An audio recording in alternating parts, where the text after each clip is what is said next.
So welcome to the 22nd lecture in this series on algebraic topology. I'm Norman Wildberger at the University of New South Wales.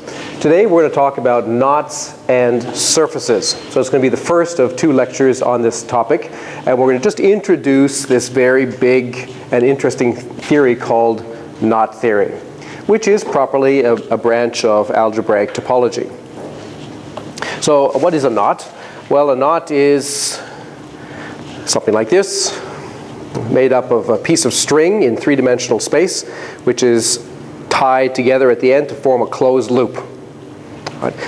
But it's not necessarily like a circle in the sense that it's knotted in an obvious way, or maybe it's knotted.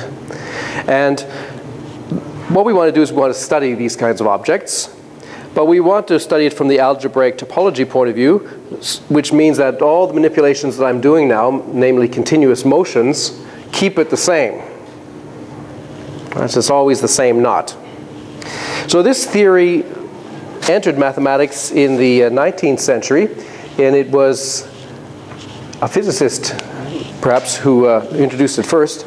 So in the 1860s, William Thomson, who otherwise later became known as Lord Kelvin, famous physicist, introduced the idea that atoms might be knots. So physicists knew that there were small, indivisible kind of objects that created molecules, but they didn't know what they actually looked like, and he thought maybe they were really knots of something or other, and that the various physical or chemical properties of atoms might be reflected in the way these things were knotted together. This was prior to the nucleus, the Bohr theory of a nucleus with electrons floating around. A little while later, his friend Peter Tate began a classification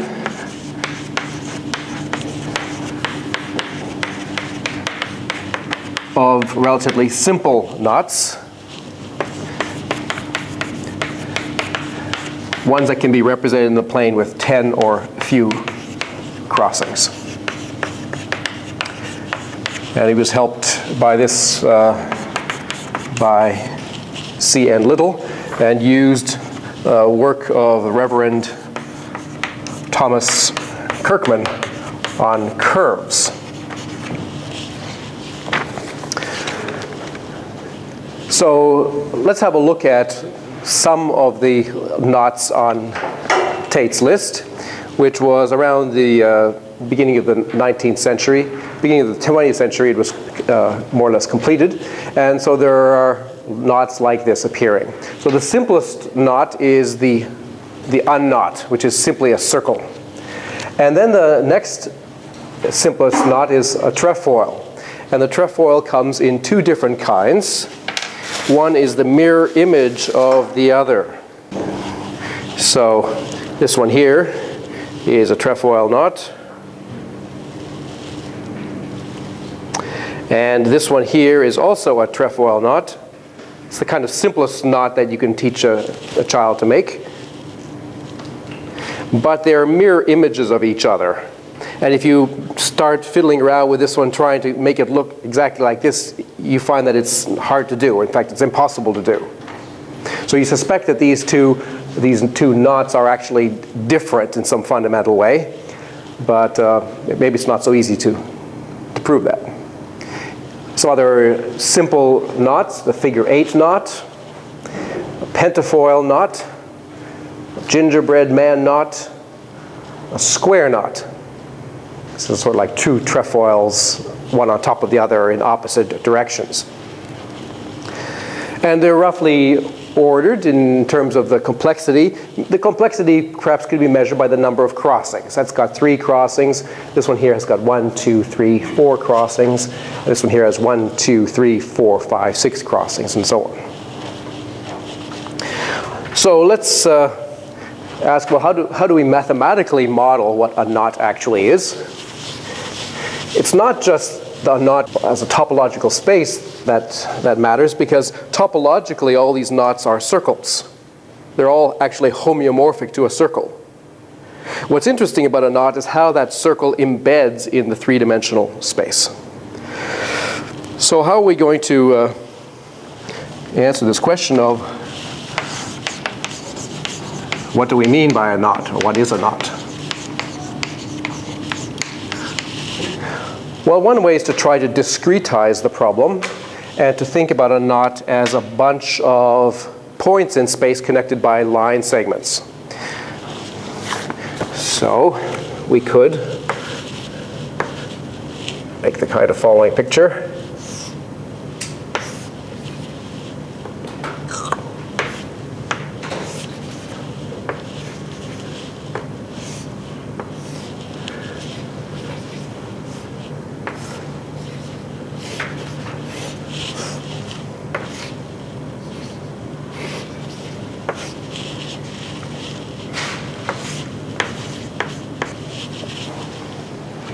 Okay, so this is supposed to represent a certain number of points in space with the line segments joining them, so that altogether we have a circuit. As we go around, we come back to where we started. And we want then to capture the idea of, well, how can we move this knot and keep it unchanged? Okay. So there's a basic idea of movement called an isotopy. And that can be explained in terms of combinations of a simple kind of isotopy called an elementary isotopy. And that's what we get when we take one segment, let's say this one here, between these two edges A and B, and we are going to replace this one segment with two other segments and a third vertex C. Okay. So then we're going to get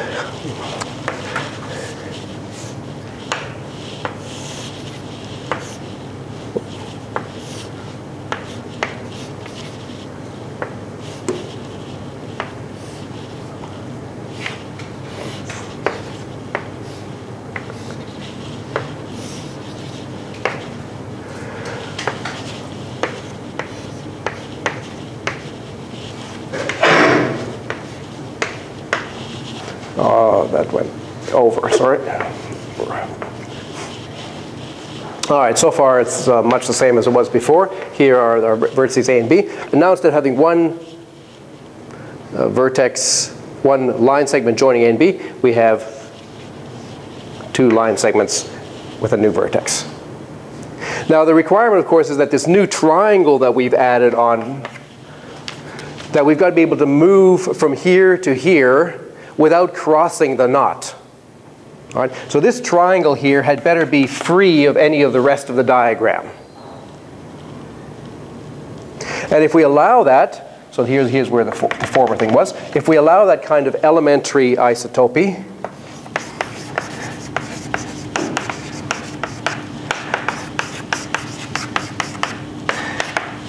as a basic way of moving from one knot to an equal knot, or a knot that we'd like to consider the same, then we can compose that and create a whole sequence of elementary isotopies from one knot to a related knot, which we call equal.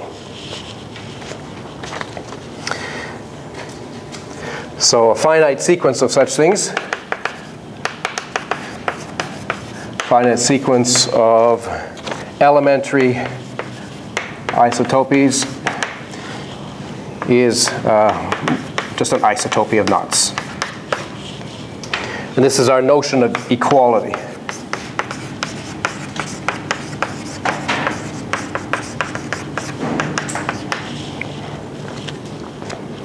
Now in this story, the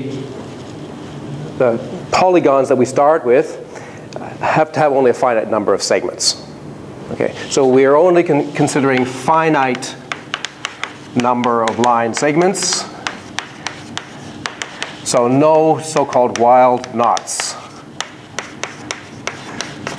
Sometimes in the theory people like to consider knots which are wild, which have an infinite number of little pieces that do some repetitive thing, but we're not going to consider such things. We consider those things, that kind of thing is perverse, and we're not going to consider those things. Okay, so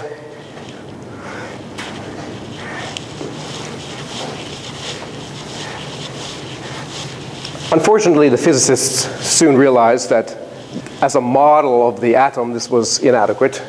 And so the physicists lost interest in the mathematical theory of knots, but mathematicians started to develop the theory independent of physical interest.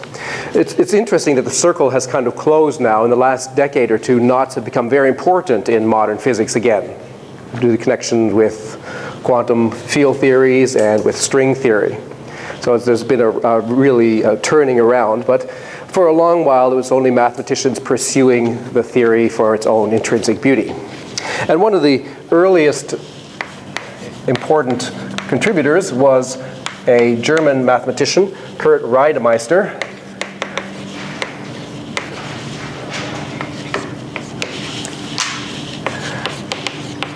who said, well, how are we going to study knots? We're going to study knots by drawing planar pictures of them. A knot diagram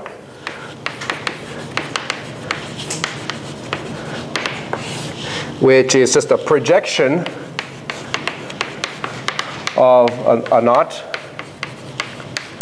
onto the plane. Just the same as the ones I've just rubbed off here. Those were projections of knots. They weren't actually the three-dimensional knots themselves. They were just pictures of knots.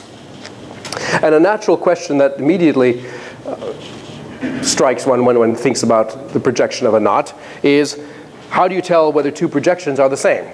Right? If I take some, let's take a more complicated knot. Okay, so there's some kind of knot. It's actually one of the ones on my list. Maybe it's a figure-8 knot. Okay, so I could project it onto the plane in a whole number of different ways, right, with over and under crossings. And so the question is naturally, how do we recognize it's the same knot that we're talking about? That two different projections are really the projections of the same knot. And Reidemeister was able to answer that question. It's a very important question. And so his theorem is that any two projections of the same, or what we're calling isotopic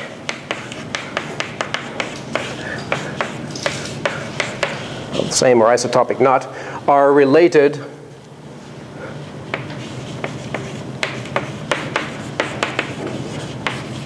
by a combination of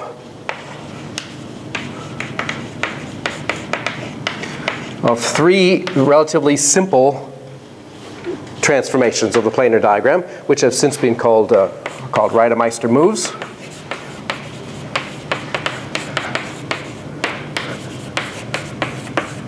And here they are. So the first is that if you have a twist somewhere in your diagram, and I'll indicate that by putting a circle around here. So that means that what's outside here it may be complicated, but we're only focusing on this part of the knot. Then we can untwist this, obviously, and it just becomes something like that.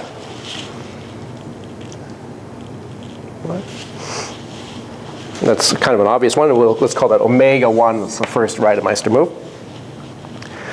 And the second one is when we have two parts of the knot that cross like that. And again, this is just a local picture, so we're just looking at a very small part of a planar representation of a knot. Then we're allowed to move those two strands apart to separate them. So we just get two lines like that. Oh, sorry, dotted line here. Maybe I should make them a little bit like this. So that's the second Reidemeister move. And the third one is the slightly more complicated one. It's when we have three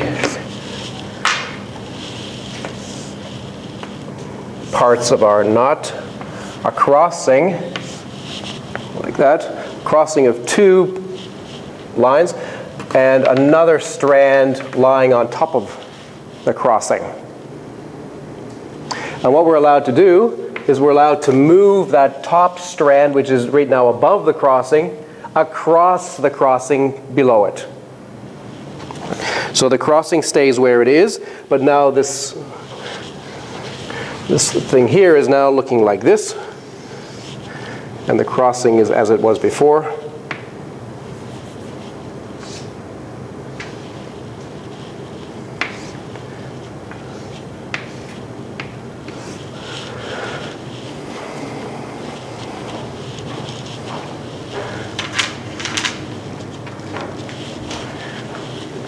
So there's the crossing, and this strand here has moved from on top of the crossing to below the crossing. All right. That's the third Reidemeister move, omega 3. And so he proved that if you take any knot and you project it in one fashion, and then you do all kinds of distortion to it and project it in some completely different way, you could get from one projection to the other projection by just slowly performing these three operations step at a time.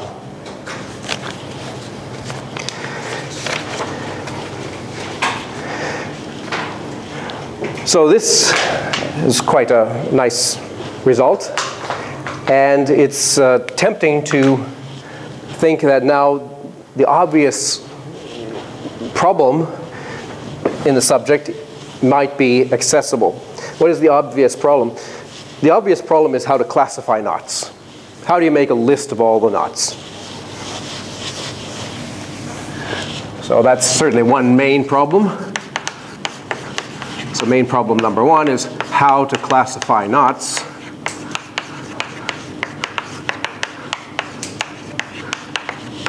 And a related problem, let's call it main problem number two, is how to tell if two knots are the same. And by the same, we mean isotopic.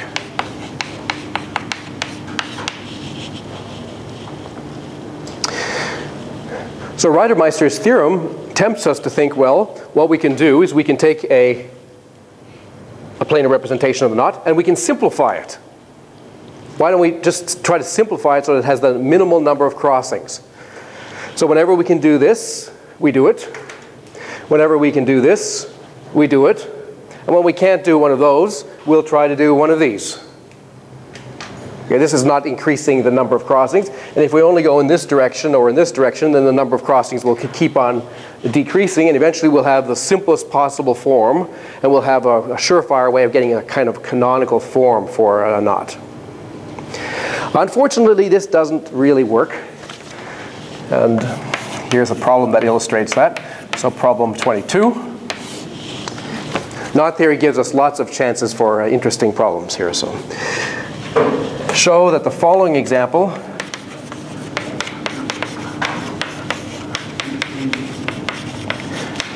is an unknot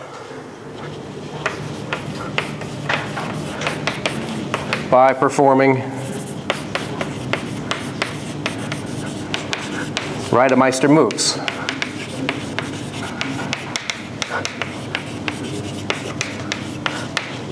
But note that you need to increase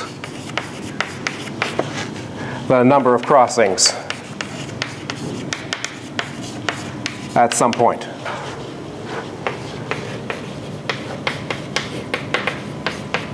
Okay, what's the knot? It's this one here.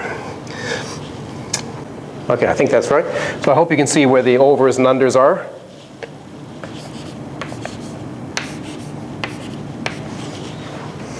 And the claim is that's an unknot, meaning that if you shake it and do enough to it, you can turn it into a circle.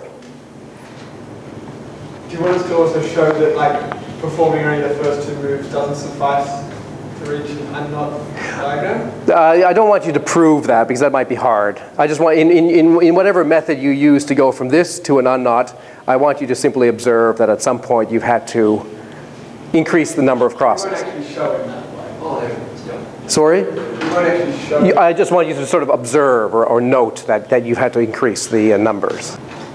All right, so these are very difficult problems, and they're not solved by knot theory, even though it's a very sophisticated subject now and highly developed. But mathematicians have made a lot of progress towards these questions, and most of that progress has involved the idea of invariance of knots.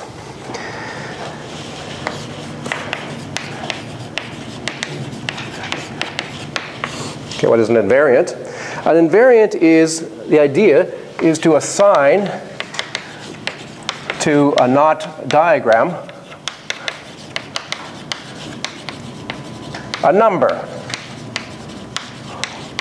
or maybe a polynomial, or maybe in fact something else, which is invariant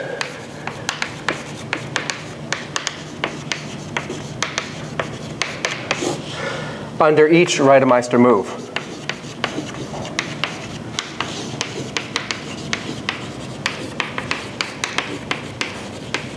So you have to invent some way of associating to a diagram a number, or maybe a polynomial, or maybe something else, so that if you perform either of the three omega 1, omega 2, omega 3 moves, then it doesn't change.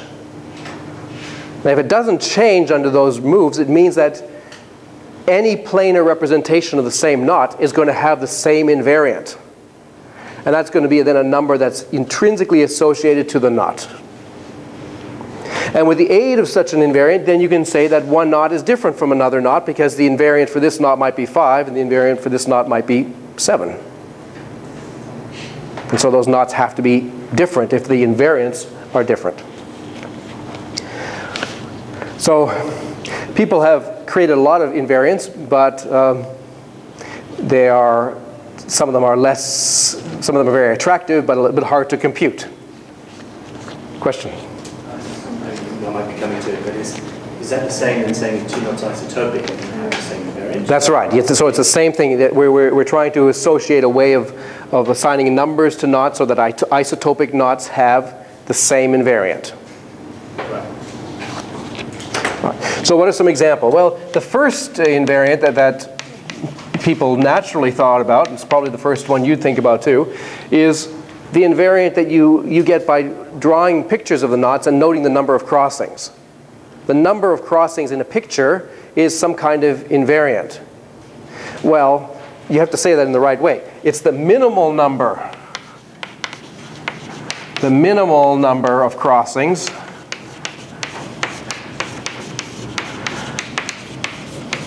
in a diagram.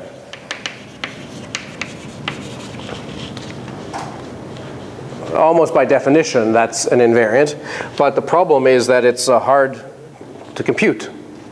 How do you know that your particular picture is the most efficient way of representing that knot?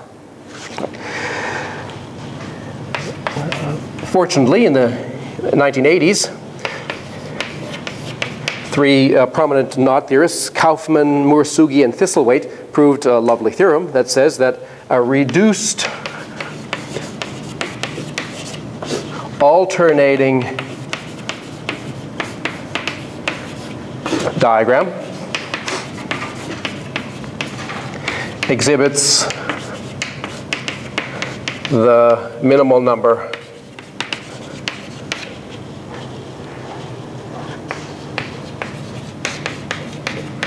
of crossings. So I have to explain what those words mean. So the notion of an alternating representation or an alternating diagram is a very important one. If we go back to one of our pictures, let's say figure 8 knot.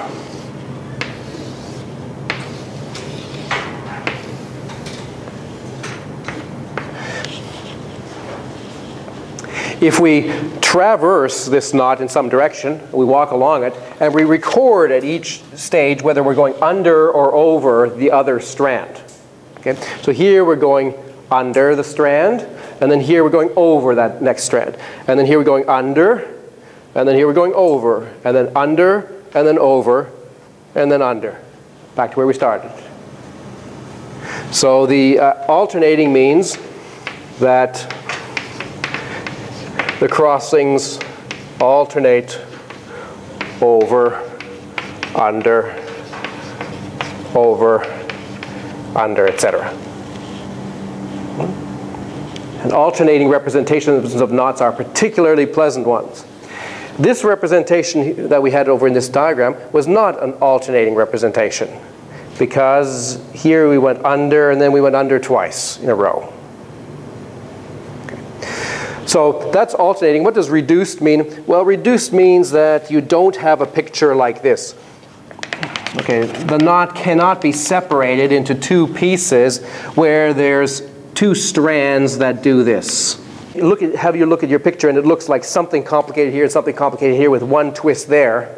Obviously, you could just take this part and flip it over, not changing the number of crossings here, but then this crossing would undo itself and you get a smaller number of crossings. So obviously this kind of thing is not going to be minimal. So we say that a knot diagram is reduced if it doesn't have any of this kind. Right? So reduced if this doesn't occur.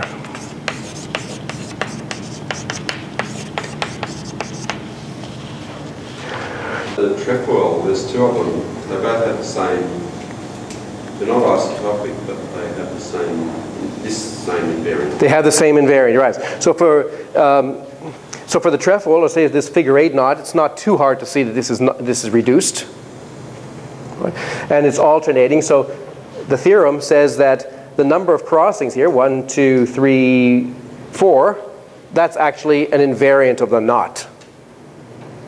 That any diagram for that knot will have at least 4 crossings. And that in particular, it means that this is actually not a trefoil, because the trefoil has 3 crossings in its standard representation. I mean, this invariant doesn't tell you if 2 knots are isotopic. No, definitely not, right? All of these invariants that I'm going to tell you now are only partial. They only give you partial information. No one has yet discovered an invariant that will distinguish between isotopic knots, whether they are or are not isotopic. If the invariants are different, then you can conclude that the knots are not isotopic. But if the invariants are the same, you can't necessarily conclude that the knots are the same. And the trefoil is a good example, isn't it? Because it's got the 2 versions. If something can distinguish, that's like a good test. That's a good test, right? Does your invariant distinguish between the trefoil and its mirror image? The crossing number, this first invariant, doesn't. It's not sensitive enough to tell the difference between those 2 knots. But it is sensitive enough to tell the difference between the trefoil and the figure 8. As you get to more complicated ones, it's more complicated than just mirror images. In what sense? Well, with the trefoil, you can only one is just a mirror image of the other. But presumably, if you get more complicated knots, they can have the same invariant, but not be necessarily mirror images. Oh, right. There'll be lots of knots. There'll be lots of knots that have for example, 23 crossings. Yeah, there's probably thousands and thousands of knots that have 23 as their minimal crossing number. So does the pentafoil have more? Well, there's only one mirror image. Right. And it turns out that the pentafoil and its mirror image are the same. Okay. So some knots, the mirror image looks the same as the knot does. All right, so the second invariant is actually the oldest invariant in the subject. In fact, it actually goes back to Gauss. Gauss actually thought a little bit about knots. He realized that a certain integral sort of could be interpreted to what is essentially an invariant of links. So we'll call this the linking number of a link of 2 knots. So it's a little bit different. Now we have 2 different knots. When you have more than 1 knot, it's usually called a link. Okay. A link in general is a perhaps intertwined combination of knots.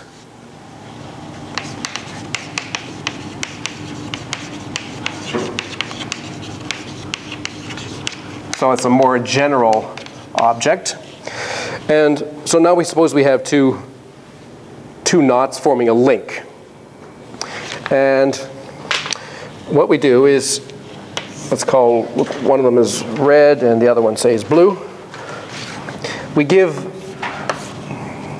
the knots an orientation. So I suppose we have, so each of the knots has an orientation. And not necessarily only has one piece of rope as well. No, there's now two pieces of rope. There's a red rope and a blue rope. And each of them is a knot. But the two knots are linked in between each other.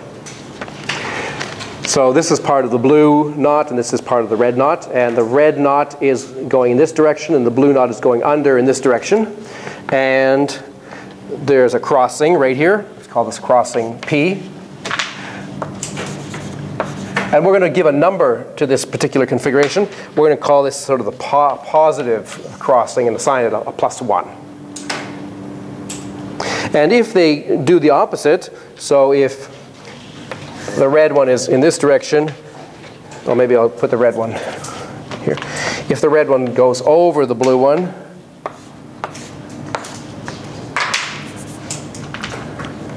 like this, then we'll say that this crossing is like negative, has a -1 value.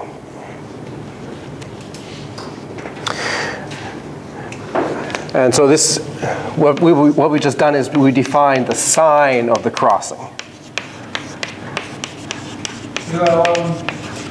Knots now need to be directed or something? Beg your pardon? Do they need to be directed? Yeah, so in order to make this work, we've given each of the knots a direction.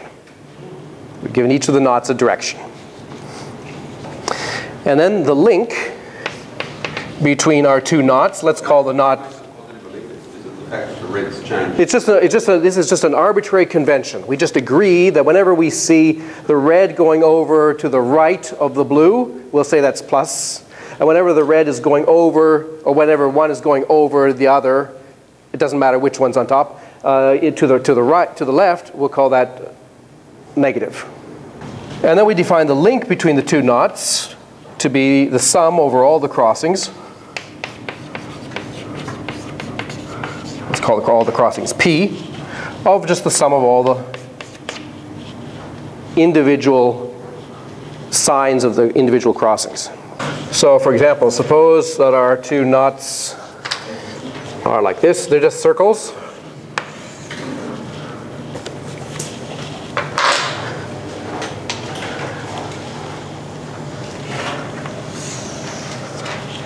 And we'll give that one that.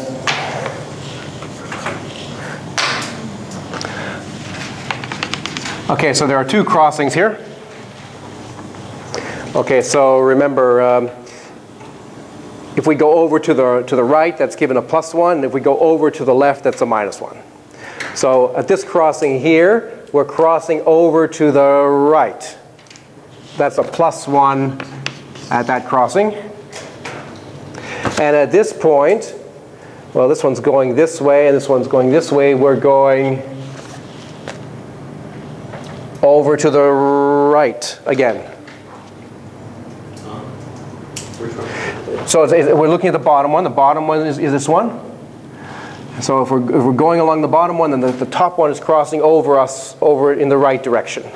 It's like going underneath the freeway. The freeway is either going this way or this way. It's either in that direction or that direction. And it's going to the right, so that's also a +1.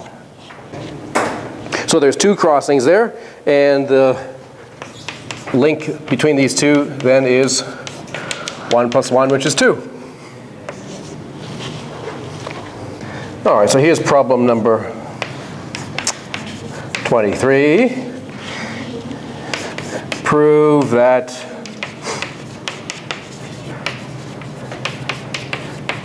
no matter how you orient the knots, the link of these two is 0. And the two knots are, so both of them are unknots individually. So we have two unknots here. Individually they're not interesting, but the way they're linked together is sort of interesting. You can't pull them apart, for example.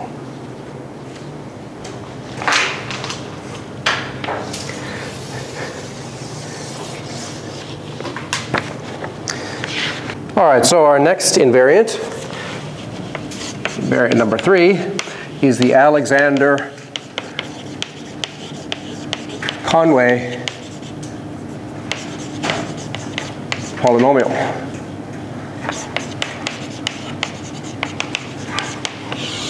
So Alexander, who worked in the 1920s and discovered a polynomial, and then in the 70s, John Conway, the same John Conway that we've talked about already, discovered sort of another way of thinking about this Alexander polynomial in a particularly pleasant way, which perhaps Alexander already sort of knew about. So the idea is we start off with a knot, K, and what we want to do is we want to obtain an invariant, delta K, which is actually a polynomial. It's a polynomial in, say, variable x. And the way we define this is through a certain relation. And I'll diagrammatically explain this here. So we're going to look at just a part of the knot.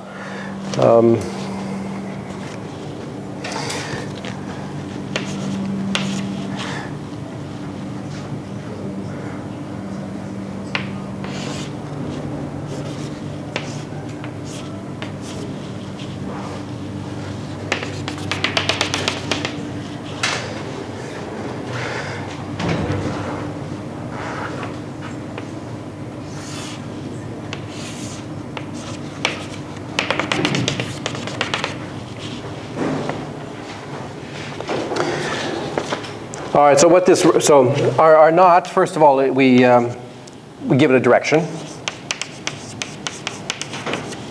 So we decide on direction to orient it. And then we look at a particular crossing. So this is just part of a bigger knot. There's stuff outside here. And we're looking at sort of 3 possible things that could be going on at this crossing. Suppose somebody rubbed off the crossing and you weren't sure what was going on there, and you wanted to reconstruct it. You could maybe reconstruct it like this, or you could reconstruct it like this, or you could reconstruct it like this.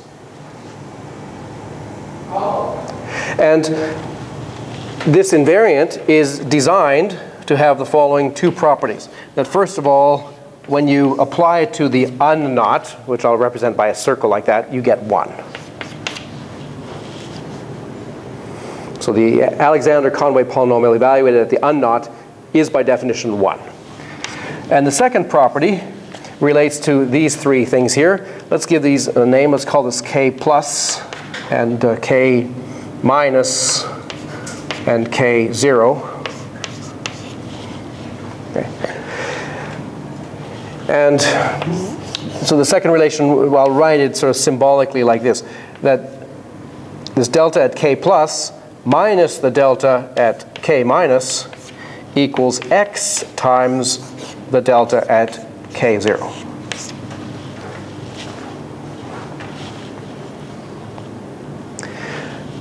And the way we interpret this, we think that this is a relation that tells us a relationship between the 3 different values of this polynomial on 3 different knots.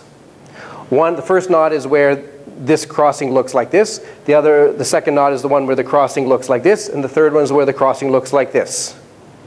And we insist that the polynomial have the property that its value on this knot minus its value on this knot equals x times its value on this knot. And it's magical kind of fact that this makes sense and that it turns out to be an invariant. Okay. It's a magical thing. So let's see how it goes in practice.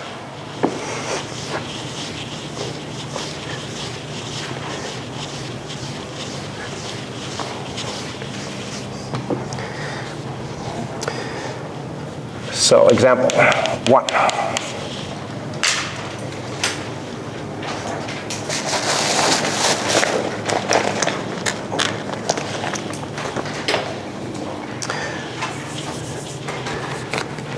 Suppose we have this knot here, which is just an unknot, and we're looking at this crossing right here. And so that's like a plus, so we'll call that K plus. And then we'll replace it with its negative, or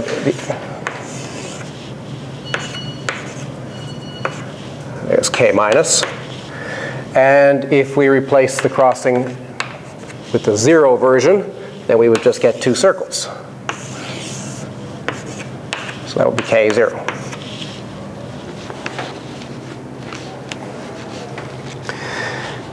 Now the Alexander-Conway relation is that delta K plus minus delta of K minus equals X times delta of K0. And which of these do we know? Well, both of these are just circles. Both these are circles, and by the first property of the polynomial, they both have to be 1. So we have 1 minus 1 equals X times delta of K0. And from that, we must conclude that if we have 2 disjoint circles, then the Alexander-Conway polynomial is 0. Because that's the right-hand side.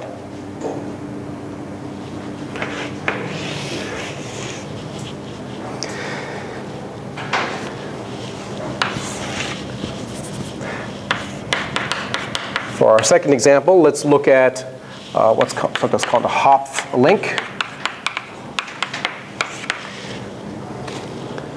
So let me write it like this. So our first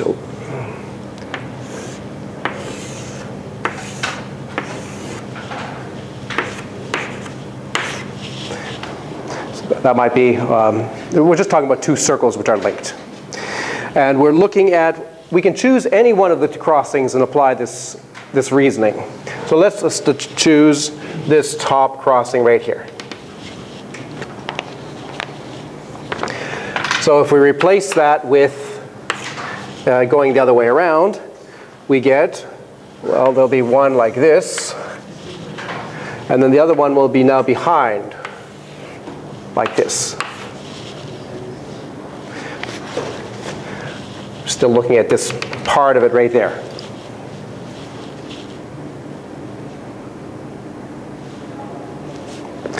And according to our rule, that should be equal to X times what we get when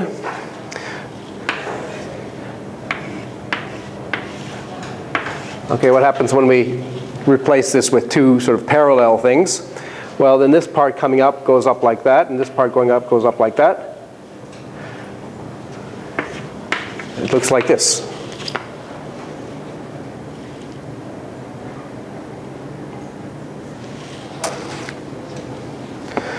So which of these do we know about? Well, this right-hand side, that's just a circle. That's an unknot.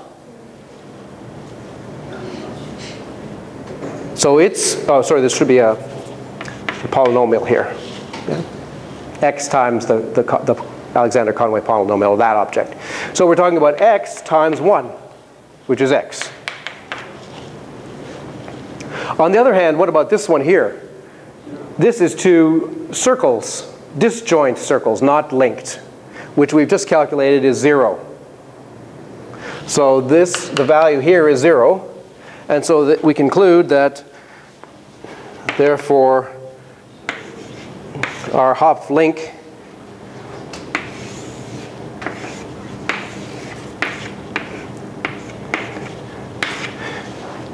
the polynomial's value at that is equal to X.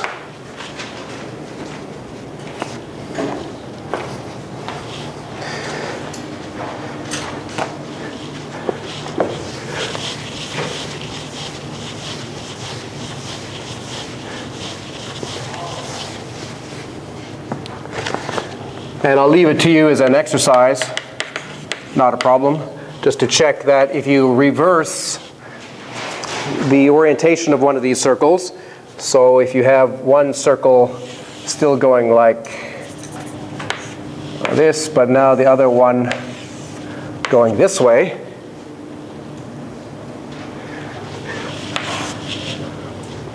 that you get negative what you got in the other case.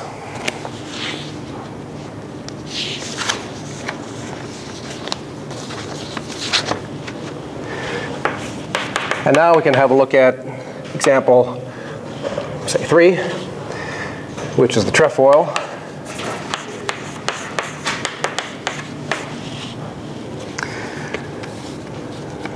So we're going to look at our trefoil.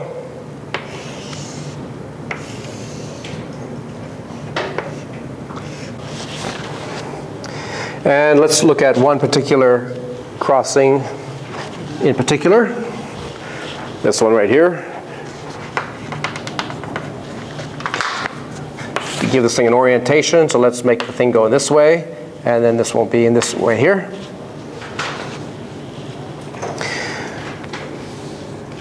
So this is actually the negative kind of crossing that we were talking about before. So I should put a minus sign in front of here. And then I'll add the one where we change the orientation here. And that will be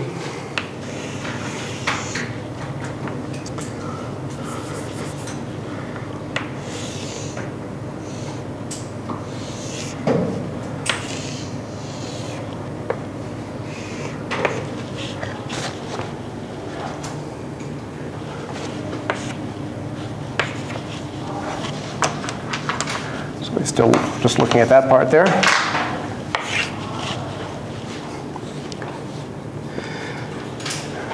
And that's x times, if I go over here, that's x times what we get when we replace it with the crossing with two little parallel lines. Is that to be a mirror image? Or, sorry. Just at this point here. Just at that particular crossing, we're replacing it with the strands going the opposite over where it was under before. And now we're going to just replace, just here, we're going to replace it with two parallel strands. So the rest is going to look just the same.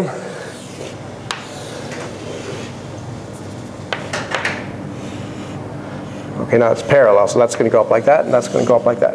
Up, up.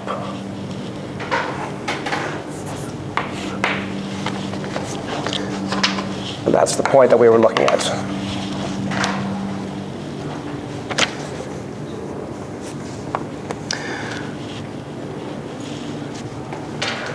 Okay, so which of these three do we know something about? The middle one. Why do we know something about the middle one? Because that's an unknot. This loop on top here can just be moved over and flipped over, and that's an unknot. So this is actually equal to 1. And what about this one? Well, this is two circles linked. So it's either going to be x or minus x, depending on the relative directions of the two circles. And this one is going in this direction, and this one's going inside it, sort of left-hand kind of rule. So the Conway-Alexander polynomial is minus x on it. So this is minus x on the left-hand side times, maybe I should write x times minus x.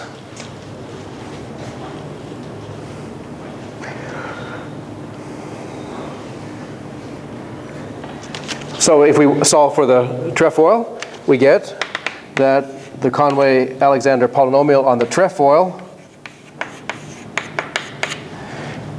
well, that particular trefoil is, so that's a minus, it goes to the other side, we get 1 plus x squared.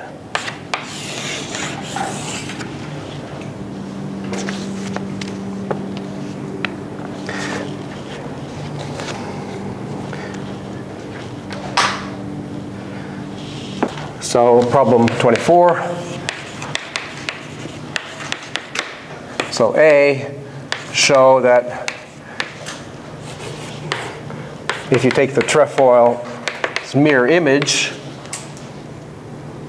you also get 1 plus x squared. And B, a harder problem for honors type students. I'll compute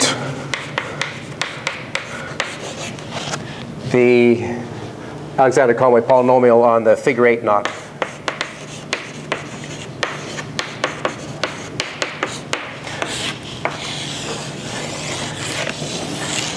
Of course, if you like this, you can go off and try to compute the values for those other knots too.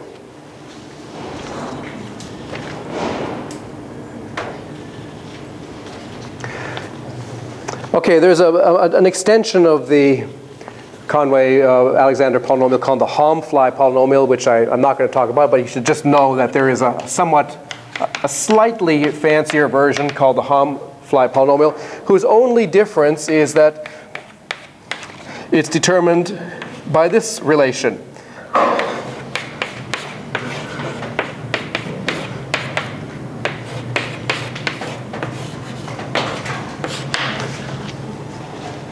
It's a polynomial in x and y associated to a knot. And if you're looking at a crossing, then the three values are related by x times this one minus y times this one equals the polynomial on that one. And that turns out to be a somewhat more sensitive, more powerful invariant. You might like to compute some values for it too. So next time we are going to see how knots and surfaces are intimately connected. So I'll see you then.